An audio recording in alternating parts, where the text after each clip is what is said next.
The sun was already hot when the first trucks rolled into the dump that morning. The air was heavy with the smell of smoke and old garbage, and the sound of metal scraping against metal echoed through the wide open field. Among the piles of broken things and torn bags, a woman moved slowly with a stick in her hand, looking for anything that could be reused, recycled, or sold. Her name was Maria, and for her, this place was not just a dump. It was her workplace, her daily battle for survival. Maria had been coming here for years. Every day before the sun came up, she would tie her hair back, put on her gloves, and head out with a large bag and a heart full of quiet hope. She wasn't ashamed of her work. She was tired, yes, but proud. Proud that she never gave up. Proud that her 2 children still went to school, even when there was barely enough to eat. Her small home stood not far from the dump. A small shack made from old wood and pieces of tin. It wasn't much, but it was warm and it was theirs. Her children, Luis and Anna, were her reason to keep going. Every time she looked at their faces, she remembered why she woke up before dawn and came here to dig through the things others threw away. That morning was no different. The sky was clear. The birds were calling from the trees, and the dump was already alive with the noise of people searching through heaps of trash. Maria worked quietly, sorting bottles, cans, and bits of wire. She had learned long ago how to spot value in things that looked worthless. Sometimes she would find an old chair she could fix, or a toy her children could still play with. It was a strange kind of happiness, finding small treasures in piles of ruin. She bent down to pick up a metal pipe when she noticed something sticking out of the ground nearby. It looked like the corner of a wooden box, half buried under a pile of rusted iron. She almost ignored it, thinking it was just another broken crate, but something about the way the wood looked caught her attention. It wasn't ordinary wood. It had carvings on it, tiny swirls and lines that seemed too delicate for a box meant for trash. Maria pushed the metal pieces aside and brushed off the dirt. The box was heavier than she expected, and when she pulled it out, it gave off a dull old smell of dust and time. It was small, about the size of a loaf of bread and made of dark wood with faded brass hinges. There was no lock, but the lid seemed stuck, like it hadn't been opened in years. She wiped it with the edge of her shirt and turned it in her hands. It was beautiful in its own way, even though it was covered in dirt. She wondered who had thrown away something so well made. Maybe it belonged to someone who had died, or maybe someone didn't know what it was worth. She tried to open it but couldn't. It was sealed tight, so she decided to take it home and see if Luis could help. He was 12, smart and always curious about everything she found. When she got home that evening, the sun was dipping behind the hills. The small room smelled of beans cooking on the stove, and Anna was humming softly while doing her homework. Luis was sitting on the floor trying to fix a broken radio someone had given them. "Look what I found today," Maria said, setting the box on the table. Luis looked up, eyes wide. "Wow, it looks old. What's inside?" "I don't know," Maria said. "It's stuck." He got a small screwdriver from the drawer and carefully worked at the hinges. It took a few minutes, but finally, with a soft crack, the lid lifted open. Inside was a bundle of old papers tied with a string, a small pocket watch, and a folded piece of cloth. They all leaned closer. The papers were yellow with age, and the handwriting was neat but faded. Maria untied the string and slowly opened one of the papers. It looked like a letter. The words were written in beautiful cursive, and though some parts were hard to read, one line stood out clearly. "If this is ever found, my legacy belongs to those who see worth in what others throw away." She read the line twice, unsure what it meant. Luis frowned. "Legacy? What's that?" "It means something someone leaves behind," Maria said softly. "Like a gift or an inheritance." Anna's eyes shone with curiosity. "Maybe it's a clue, like a treasure map." Maria laughed, shaking her head. "Treasure? No, my love. People like us don't find treasure." But still, she couldn't stop thinking about that one line. The handwriting, the strange message, it all felt too real to ignore. She looked back inside the box. The pocket watch was silver with tiny designs on the cover. It didn't tick anymore, but when she opened it, she saw initials engraved inside. CW. There was also a small photograph folded in the cloth. It showed a man standing in front of a large house dressed in an old-fashioned suit. The photo was black and white, clearly from many decades ago. "Who do you think he is?" Luis asked. "I don't know," Maria said, staring at the photo, "but he doesn't look like someone who would throw his things away in a dump." That night after dinner, Maria sat on her bed, holding the box in her lap. The letter's words echoed in her head again and again. My legacy belongs to those who see worth in what others throw away. She thought about her own life, how she had made a living finding worth in things others didn't want. Could it really be possible that this box had somehow found its way to her for a reason?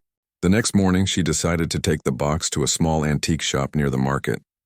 The owner, an elderly man who knew about old things, examined it carefully.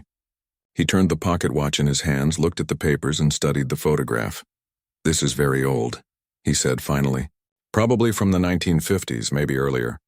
The handwriting, the paper quality, even this watch, it could belong to someone wealthy. The initials might help identify him." Maria felt her heart beat faster. "Do you think it's worth anything?" He smiled kindly.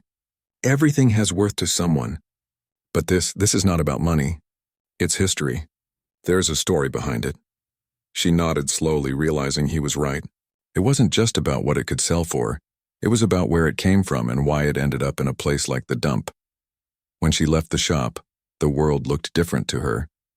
The streets were still crowded, people still rushed by, but Maria felt a strange pull, like this mystery was somehow calling her. She wanted to know who the man in the photo was, what the letter really meant, and why fate had chosen her to find it. That night, Luis sat by the table again, studying the papers with a flashlight. "Mama," he said suddenly, "look here." He pointed to a corner of one of the letters. There was a small mark that looked like part of a drawing, 2 curved lines and a few numbers written beside them. "It's a map," Luis whispered, "or at least part of one." Maria took a closer look. The numbers did look like coordinates, but she didn't know how to read them. She folded the paper carefully and put it back inside the box. "Maybe we should ask someone who knows," she said. "Like who? Maybe a teacher or someone from the library." Luis nodded, his eyes bright with excitement. For the first time in a long while, Maria saw him truly smiling. Not just a small smile, but the kind that comes from curiosity and hope. That night, as the wind whistled softly outside their little house, Maria couldn't sleep. The old box rested on the table near her bed, and the moonlight fell across it like a soft glow. She thought of how strange life could be, that something hidden, forgotten, and buried in garbage could suddenly become so important. Maybe it was just an old man's memory, or maybe it was something more. She didn't know yet, but she did know one thing: she was meant to find it. Somehow, in a world where everything felt lost, this small wooden box had found its way to her hands. She whispered a quiet prayer of thanks before closing her eyes. Tomorrow, she would start looking for answers. She didn't know it yet, but the discovery she made in the dump would soon change her life forever. The next morning, Maria woke up earlier than usual. The sound of roosters came faintly from the neighbor's yard, and a cool mist covered the ground. She sat up and looked toward the small wooden box resting on the table beside her bed. For a moment, she wondered if she had only dreamed about it, but it was real, sitting there quietly, holding secrets she still didn't understand. She got dressed, made a pot of coffee, and sat at the table with the box in front of her. The house was still, and only the soft breathing of her children filled the room. She opened the lid again and took out the bundle of papers, the old watch, and the photograph. She studied the man's face for the 100th time. There was something kind but mysterious about his expression, like he knew something the rest of the world didn't.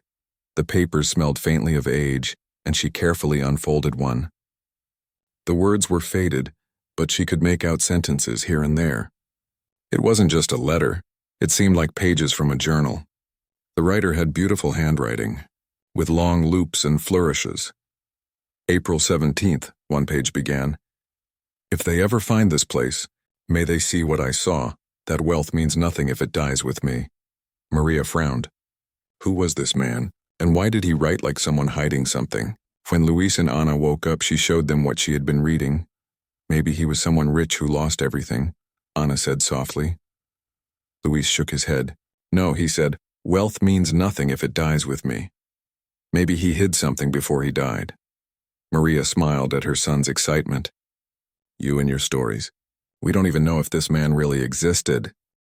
But even as she said that, part of her couldn't stop wondering. The initials on the pocket watch, CW, and the letter that spoke of a legacy for those who see worth in what others throw away. It felt almost too fitting. like it was meant for her. After breakfast, she wrapped the box carefully and decided to visit the library in town. It wasn't a place she went often. The last time she had been there was when Luis needed books for a school project. But now she wanted answers. The library was quiet and smelled of old paper and floor polish. Behind the counter sat an elderly librarian with gray hair tied neatly in a bun. She looked up and smiled when Maria walked in, holding the wooden box close to her chest. "Good morning," the woman said kindly. "How can I help you today?" Maria hesitated. I found something. Some papers and an old photo. I think they might be from a long time ago." She placed the box gently on the counter and opened it. The librarian's eyes widened a little when she saw the old letters in the photograph. "May I?" she asked. Maria nodded. The woman picked up the papers carefully, adjusting her glasses. She read for a few moments in silence, then looked up. "These are very old. The handwriting and language suggest someone educated, perhaps from the early 1900s. Do you recognize the name?" Maria asked, pointing at the initials inside the pocket watch. The librarian shook her head slowly. "Not right away. But we have old town records and newspapers in the archives. If this person lived here or nearby, there might be something." Maria felt a flicker of hope. "Can we check?" The librarian smiled. "Of course." They went to a back room filled with dusty books and microfilm machines. The librarian pulled out several old record books and began searching. Maria helped as best as she could, though most of the words were hard to read. Hours passed quietly, the sound of pages turning and the occasional cough breaking the silence. Then the librarian stopped. Her finger rested on a small paragraph in an old newspaper clipping from 1957. "Here," she said softly. "Charles Wainwright." Maria leaned closer. The article was titled "Local: Philanthropist Missing After Storm." It described how a wealthy man named Charles Wainwright had disappeared from his estate after a massive storm destroyed part of the property. His body was never found. He was known for giving to the poor, the librarian said, but after he went missing, rumors started that he hid part of his fortune before he died. Some said it was buried somewhere he called the Land of the Forgotten. No one ever found anything. Maria felt her heart race. The dump, her workplace, used to be farmland decades ago before it was turned into a landfill. Could that be what he meant? She looked at the librarian. "Do you think it could be connected?" The woman shrugged lightly. "It's hard to say. But the initials match, the time fits, and the handwriting seems right. It's possible." Maria thanked her and carefully placed the papers back inside the box. She walked home that afternoon with her mind spinning. The air felt heavier, and every step seemed to echo with questions she couldn't answer. When she reached home, Luis ran out to meet her. "Did you find anything?" She smiled faintly. "Maybe. The man's name might be Charles Wainwright. He was rich and disappeared years ago." Luis's eyes lit up. "So he was real?" Maria nodded. "Yes, but I still don't understand why his box ended up in the dump." That night they all sat around the table again, the box between them. Luis pulled out the map-like paper they had found earlier and spread it out. "Look here," he said, pointing to the faint numbers. "These could be coordinates, right?" Maria didn't know much about maps, but she could see the faint outline of what looked like fields and a river. Luis turned on his old phone, one that barely worked but still had a map app. He entered the numbers carefully. The phone took a moment to load, then showed a small red dot not far from their town, an area covered in trees and old ruins. "That's near the old Wainwright estate," Maria whispered. She remembered passing by the overgrown gate on the way to town years ago. People said it was haunted, but she never believed in such things. "Can we go there, Mama?" Luis asked. Maria hesitated. It was dangerous to wander into abandoned places, especially with her children. But something deep inside her told her that this was important, that she had been chosen for a reason. "Maybe," she said softly. "But not now. We'll go when it's safe." That night, after her children fell asleep, Maria sat outside under the stars, holding the pocket watch. The silver glimmered faintly in the moonlight, and she thought of the man who once owned it. What kind of person hides their fortune and leaves behind a message for strangers? She imagined him writing those words. "My legacy belongs to those who see worth in what others throw away." Maybe he had seen something in people like her. Maybe he wanted his fortune to find someone who understood what true value meant. The following day, she went back to the dump. Everything looked the same, the endless piles, the smell, the noise, but she felt different. Every piece of metal, every broken object, every lost thing reminded her of that message. She started noticing details she had never seen before. An old photo frame with a crack down the middle, a shoe missing its pair, a broken toy car with faded paint, all things once loved, now forgotten. One of her co-workers, a man who often worked beside her, noticed she was quieter than usual. "You all right, Maria?" he asked. She nodded. "Just thinking," he chuckled. "About what?" "Trash doesn't change much," she smiled softly. "Maybe it does if you look closely." When she finished for the day, she sat on the edge of a pile and looked toward the horizon. The dump stretched endlessly, a sea of discarded things. But beyond it lay the hills, and somewhere behind those hills, the old Wainwright property.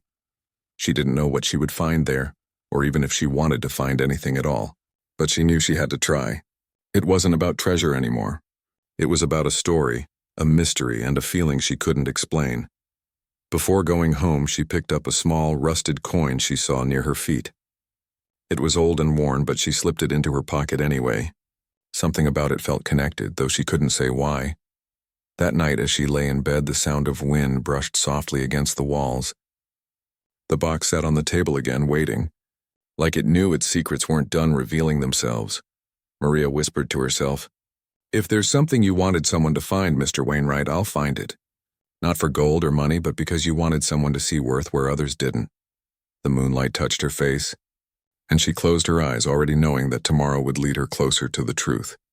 She didn't realize that her life, which had always been simple and predictable, was about to change in ways she never imagined. The next few days passed slowly, but Maria couldn't stop thinking about the name she had read in that old newspaper, Charles Wainwright.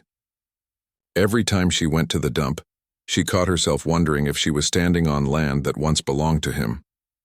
It felt strange to think that a man who had everything might have chosen this forgotten place for something important.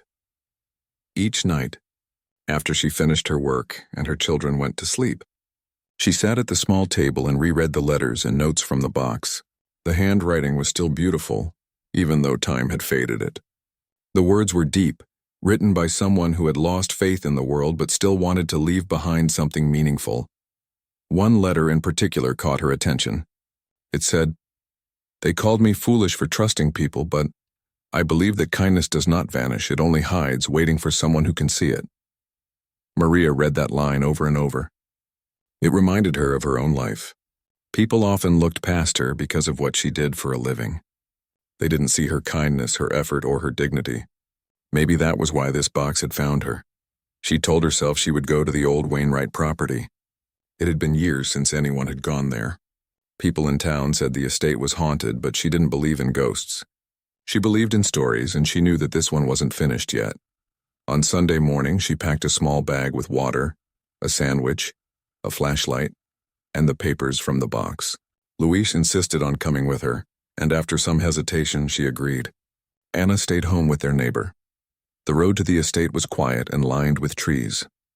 The gate was old and covered in vines, its metal rusted and bent. The Wainwright name was barely visible on a broken sign. They stepped through the gate carefully. The grass was tall and the air smelled of earth and age. The house in the distance stood like a giant shadow, its windows broken and roof partly collapsed. Luis walked ahead, holding the map. "The red dot on my phone said it should be around here," he said. Maria followed, her shoes crunching on dry leaves. They reached the side of the house where a stone path led to what must have once been a garden. Broken statues and overgrown flowers surrounded a cracked fountain. She took out one of the papers again, comparing the faint drawing on it to the layout around her. "Look," she said, pointing to a small mark near the edge of the map. "It shows a circle, maybe this fountain." Luis nodded and began searching the area. After a few minutes, he called out, "Mama, come see this." Near the fountain, part of the ground looked different, like the soil had been disturbed long ago and never settled evenly again. It was harder, and a few old stones were arranged in a rough square. Maria knelt down and brushed away the dirt with her hands. "It looks like something's buried here," she said quietly. Luis's eyes widened. "Do you think it's the treasure?" "I don't know," she said, smiling faintly. "Maybe it's just old memories." They dug for almost an hour using a broken metal pipe they found nearby. The sun was high and sweat dripped down Maria's face. She was about to stop when the pipe hit something solid. "Did you hear that?" she asked. Luis nodded excitedly. Together they cleared more dirt until the edge of a wooden surface appeared. It was a small chest, darker and older than the box she had found before. Maria's heart pounded as she pulled it free from the ground. It was heavy, the hinges rusted and the wood soft from years underground. The lock had long since broken, and when she lifted the lid, dust rose into the air like smoke. Inside were more papers, several small velvet pouches, and a thick envelope sealed with wax. Luis reached for one of the pouches and opened it carefully. His eyes went wide. "It's coins," he whispered. Maria looked closer. They were old gold coins, their surfaces worn but still shining faintly. She didn't know how much they were worth, but she could tell they were valuable. She picked up the envelope and broke the wax seal. Inside was a folded document and another letter, written in the same elegant hand. "To the one who finds this," it began. "If you are reading this, then you have found what many looked for and none understood. These coins, these papers, they are only symbols. The true gift is the choice to use them for good.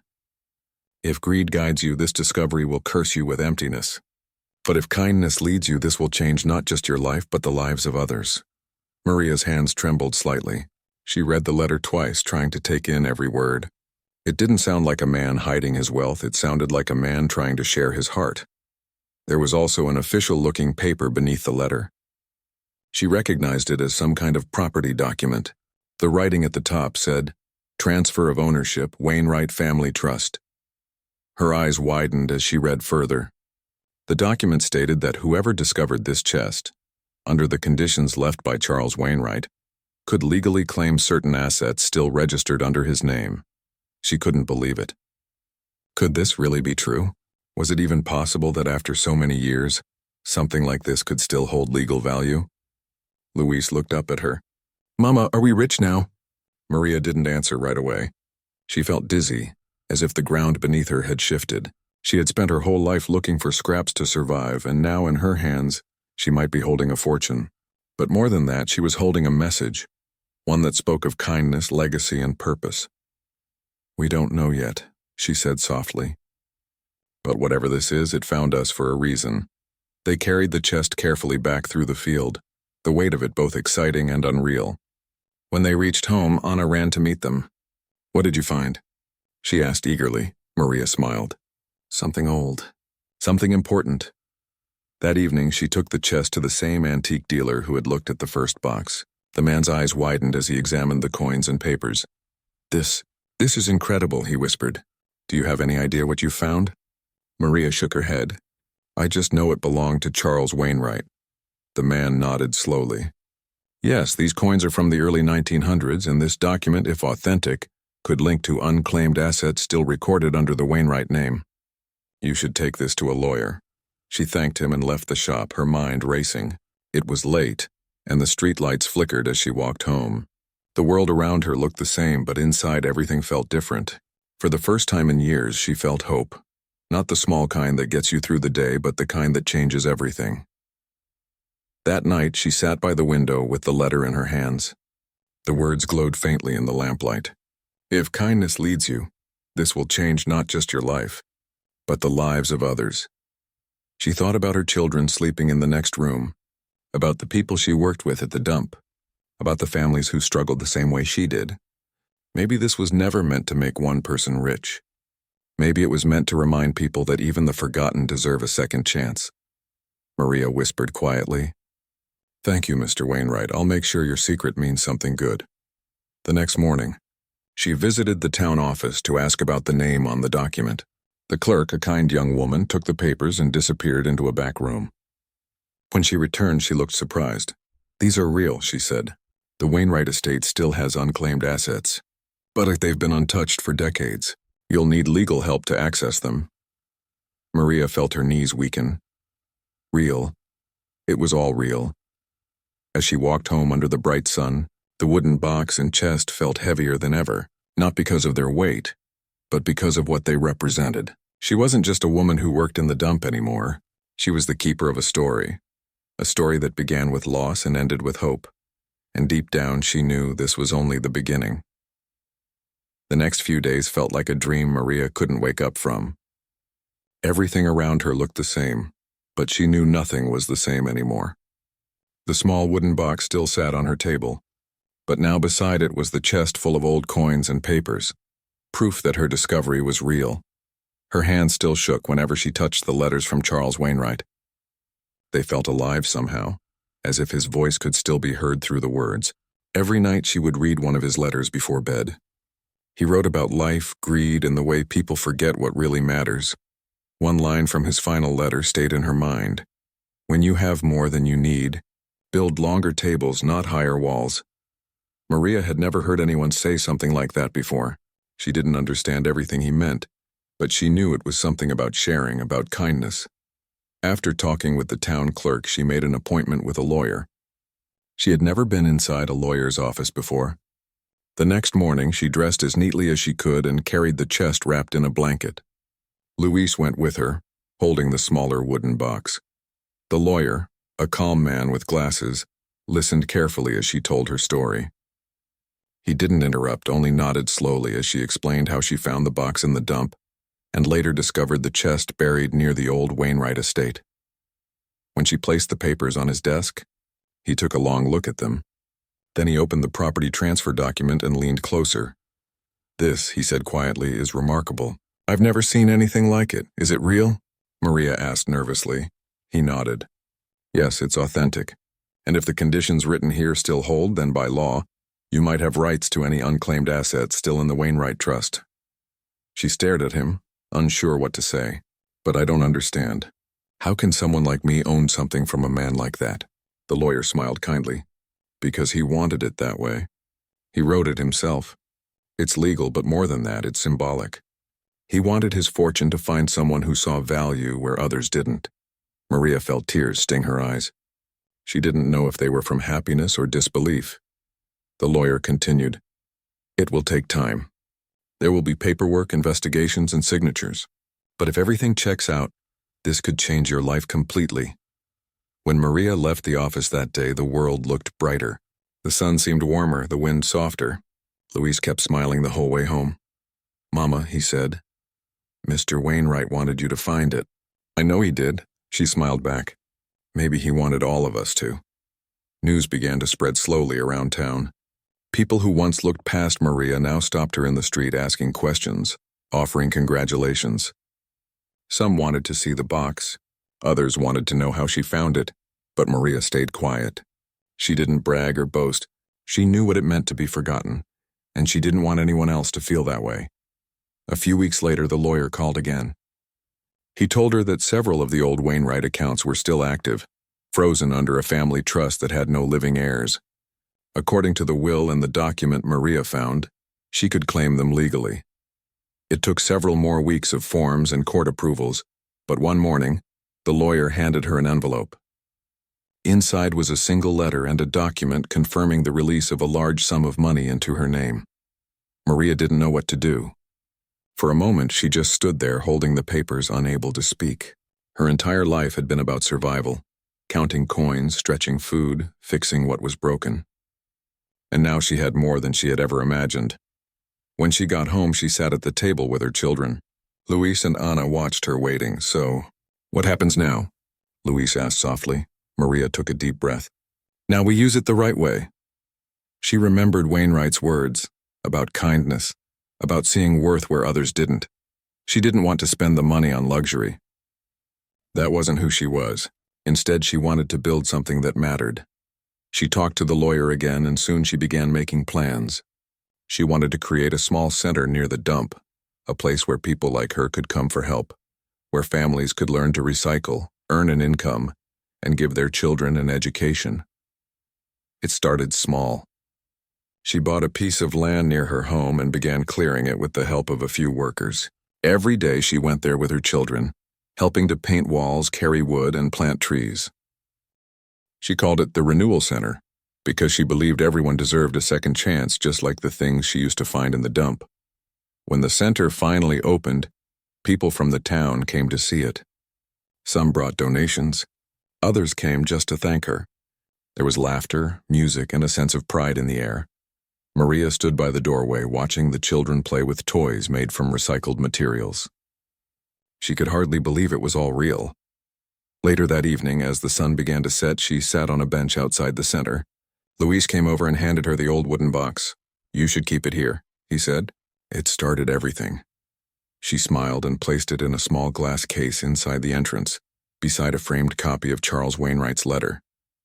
A small plaque beneath it read, "Found among the forgotten, restored by kindness." Visitors often stopped to read it, asking her how she found it all. She always said the same thing. "It found me when I needed it most." Months passed and the center grew.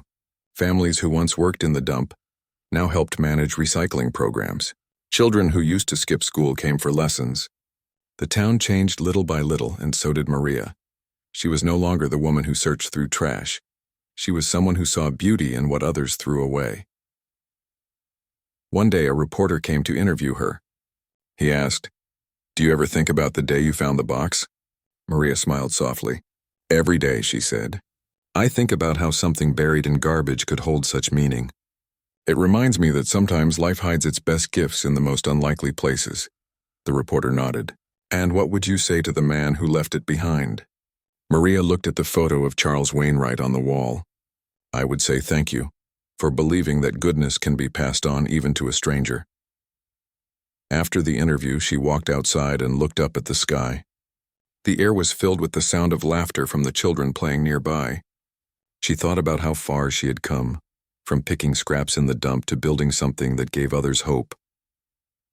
That night, she took the pocket watch from the box and wound it gently. It ticked for the first time since she had found it. She held it close to her ear and smiled. It was as if time itself had come back to life, just like her dreams. Weeks later, she received a letter in the mail. It was from the lawyer, letting her know that one final piece of Wainwright's property, a small cottage near the estate, had officially been transferred to her. When she visited it, she found it peaceful and surrounded by wildflowers. Inside, the walls were cracked, but the air felt calm. On the old mantelpiece, she found something she hadn't seen before: a faded photograph of Charles Wainwright standing beside a young boy. On the back of the photo were written the words, "May kindness live beyond me." Maria placed the photograph beside the pocket watch and whispered, "It already does." As she left the cottage, she looked toward the distant dump, now quiet in the evening light.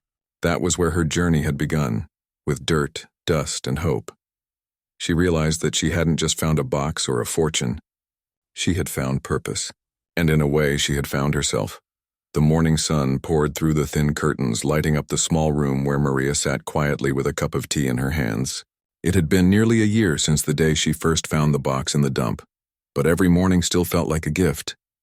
Life had changed in ways she could never have imagined. The renewal center had grown larger now. What began as a small idea had turned into something beautiful, a place filled with laughter, learning, and second chances.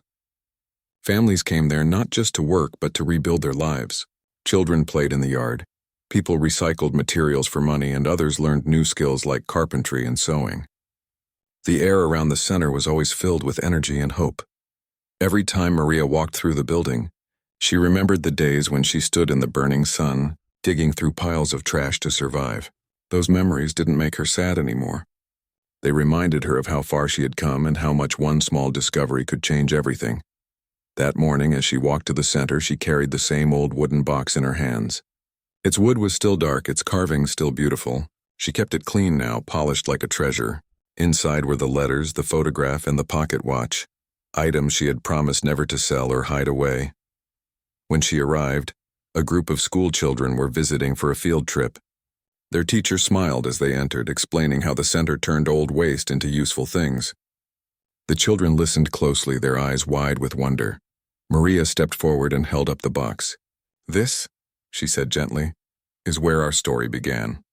The children gathered around her, listening as she told them how she had found the box buried under old metal at the dump, how it had led her to discover the secret left behind by Charles Wainwright, and how his words had changed her life. When she finished speaking, one little girl raised her hand. "So he gave you the treasure because you believed in helping people?" Maria smiled warmly. "No, my dear. He didn't give it to me. He gave it to whoever believed that value can be found where others see nothing. I just happened to find it first. The children clapped and the teacher thanked her for sharing.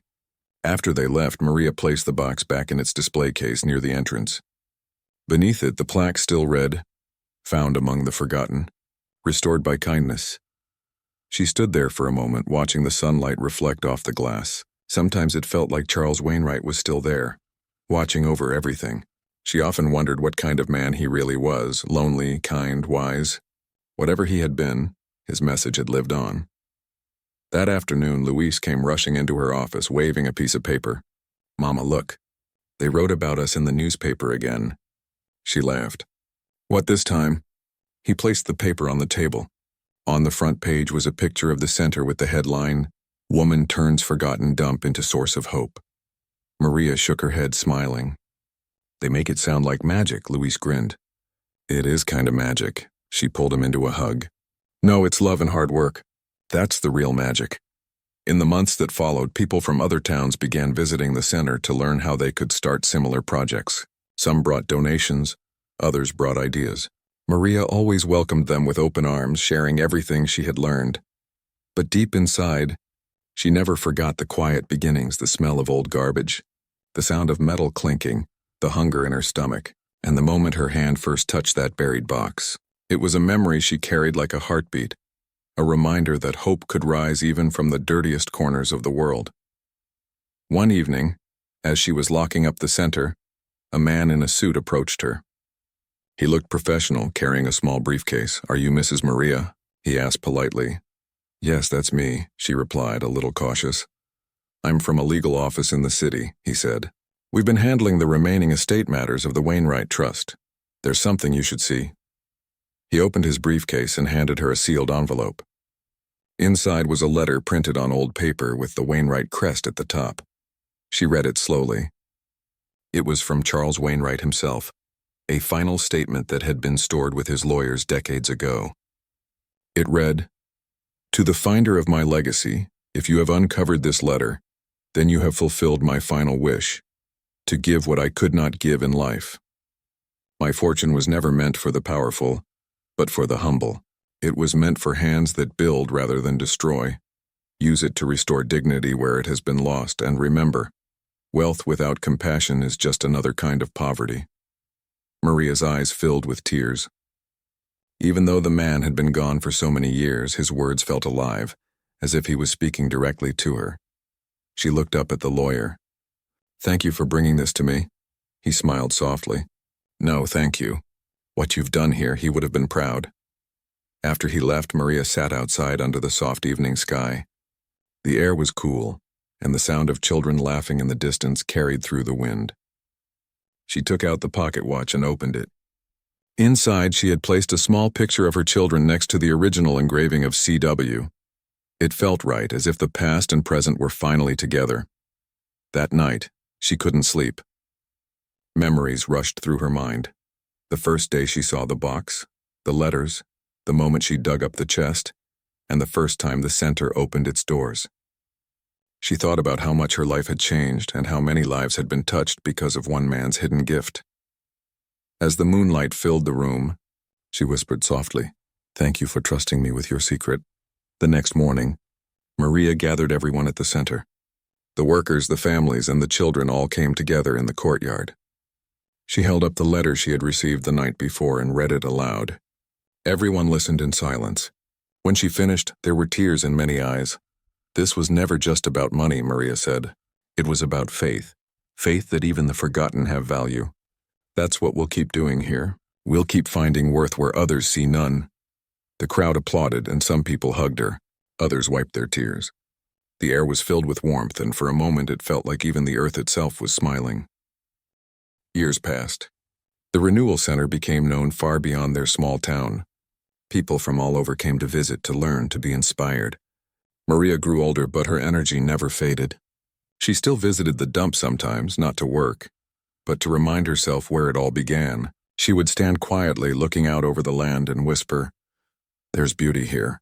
You just have to look long enough to see it." One afternoon, as she sat by the window watching her grandchildren play, Louise walked in carrying an old newspaper clipping. "Do you remember this, Mama?" he asked. It was the first article ever written about her discovery. The picture showed her standing with the wooden box, her hair tied back and a look of disbelief on her face. Maria laughed softly. "I look so young there," Louise smiled. "You were, but you still have the same eyes." She leaned back in her chair and sighed happily. "Do you know what I learned from all this?" "What?" Louise asked. "That sometimes the world throws away more than just objects. It throws away dreams, people, hope. But if you have the heart to pick it up again, you can turn even the broken pieces into something beautiful." He nodded, his eyes warm. "You did that, Mama." She looked out the window once more. The sun was setting and the sky was painted in shades of gold and pink. The sound of laughter drifted through the air from the center nearby. On her table, the old wooden box sat quietly, its surface glowing in the soft light. Inside were still the same items, the letters, the photograph, and the pocket watch, now ticking gently as if time itself had come full circle. Maria smiled, whispering softly, "I once searched the dump for scraps to survive. Now I search the world for people who've been thrown away, just like I once was." And with that, she knew that the secret of the billionaire wasn't just about treasure or wealth. It was about something far more valuable. Hope that never dies, even in the most forgotten places. The story of the box had come to an end. But the story of kindness it started would keep living on in every smile, every helping hand, and every heart that dared to see worth in what others had left behind. The world had changed so much since the day Maria first found that wooden box. The Renewal Center was now more than just a community project. It had become a movement. Other towns had built their own centers, inspired by her story. Some called them Wainwright houses, while others simply called them Hope Hubs. Each one carried a small plaque that read, "Found among the forgotten." Restored by kindness, Maria was older now. Her hair had turned silver, and her hands showed the marks of time, but her eyes still carried the same spark, the same quiet fire that had once pushed her to search through piles of trash just to feed her children. She spent most mornings sitting by the window in her small cottage near the old Wainwright estate, sipping tea and watching the sunrise. She didn't need much anymore. The money had never been the real treasure. It was the people, the stories, and the hope that came with them. One morning as she sat by the window, a young woman knocked on her door. She looked nervous but determined. "Are you Maria?" she asked softly. "Yes, come in, my dear," Maria said with a smile. The young woman entered and sat down. "My name is Clara," she said. "I came to see you because of the Renewal Center. I grew up hearing about your story. My parents used to work at the dump too." Maria nodded kindly. "You remind me of myself years ago." Clara reached into her bag and pulled out a small box. It wasn't as beautiful as the one Maria had found, but it was carved with care. "I found this near the old factory outside town," she said. Inside there were some old coins and letters. One of the letters had the same symbol as the one on your box, the Wainwright crest. Maria's hands trembled slightly as she took the box.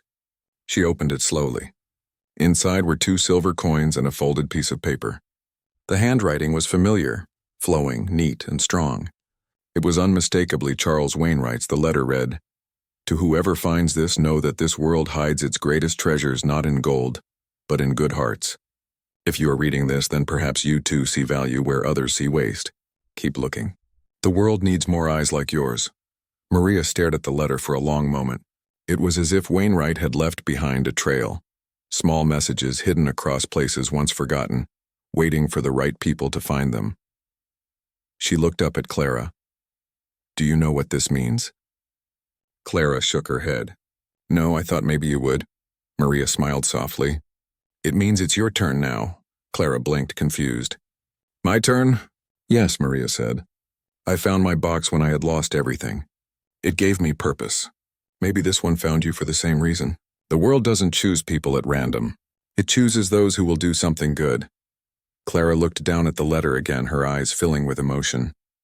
"But I don't know what to do." Maria placed her wrinkled hand over hers. "You don't have to know yet. Just listen to your heart. It will tell you where to start." After Clara left, Maria sat quietly, holding the new letter in her hands. The air outside was calm, and the sound of wind rustling through the trees reminded her of her younger days, when she used to dig through piles of old things, never knowing that one day those broken pieces would lead to something whole. That evening, Maria visited the renewal center one last time. She walked slowly through the halls, greeting everyone she met, the children, the workers, the teachers. The building was full of light and laughter. There were colorful murals on the walls painted by the children. One showed a woman holding a glowing box under a bright sky. She smiled when she saw it. "That's me," she whispered quietly. Luis met her near the main hall. His hair was now streaked with gray, and he had the same gentle smile as always. "Everyone's been asking for you," he said. "We're holding a small celebration tonight. It's the 10-year anniversary of the center." Maria chuckled. 10 years already? Time runs faster than that pocket watch ever did." They both laughed. That evening, hundreds of people gathered in the courtyard. There were lanterns hanging from the trees and tables filled with food. The air buzzed with joy and music. When it was time to speak, Luis guided his mother to the stage. The crowd cheered as she took the microphone. "I'm not used to talking to big crowds," Maria began with a warm smile. "But I'll say this. Everything you see here began with something small. A box, a letter, a man's words written long ago, and a woman who believed that maybe, just maybe, something beautiful could come from something broken." The crowd grew quiet, listening to every word. "I didn't find treasure that day," she continued. "I found purpose. I found people. I found the truth that we all have something valuable inside us, no matter where we come from." She looked around the courtyard. "And now it's your turn to carry that forward. Keep helping, keep believing, and keep finding the forgotten, because that's where life hides its magic." When she finished, the crowd erupted in applause. Many people were crying. Some shouted her name, others simply smiled through their tears. That night, Maria sat under the stars with Luis and Ana. The music still played softly in the background. "Do you ever think about what would have happened if you hadn't gone to the dump that day?" Ana asked. Maria looked up at the stars. "Sometimes. But maybe I was meant to go there. Maybe the dump wasn't just a place for broken things. Maybe it was where new things began." A gentle silence fell between them. The stars shimmered brightly, and the sound of laughter echoed through the air. A few weeks later, Maria's health began to weaken. She spent more time resting at home, but she never stopped smiling. The wooden box always sat near her bedside, glowing softly in the afternoon light. One morning, as the sun rose, she reached out and touched the box gently. "Thank you," she whispered, "for finding me." She closed her eyes, peaceful, surrounded by the warmth of the morning light. When the news spread, the whole town gathered at the renewal center. They shared stories, memories, and laughter. No one cried for long, because they all knew she wouldn't have wanted that. Luis placed the wooden box in a special place at the center, next to the glass case that already held her first treasure. Inside, he placed a note that read, "She found light in the darkest places, and shared it with the world." Years passed, and the story of Maria became legend. People told their children about the woman who found a billionaire's secret in the dump and turned it into hope. Clara, the young woman who had brought her the second box, continued Maria's work. She started new centers in other towns, always carrying the Wainwright letter in her bag. Every time she opened a new one, she would whisper the same words Maria once said, "It's your turn now." One day, Clara found another letter hidden inside the walls of an old factory, this time addressed to the future. It seemed that Charles Wainwright had hidden more than just treasure. He had hidden lessons for generations to come. The world might never know how many messages he left behind, but the spirit of his words, and of Maria's kindness, continued to live on. Some people called it fate, others called it destiny, but for those who truly understood, it was something simpler. Proof that no good act, no matter how small, is ever truly forgotten, and somewhere, in the quiet hum of the world, the pocket watch still ticked, not as a measure of time, but as a reminder that even from the forgotten, something eternal can be found.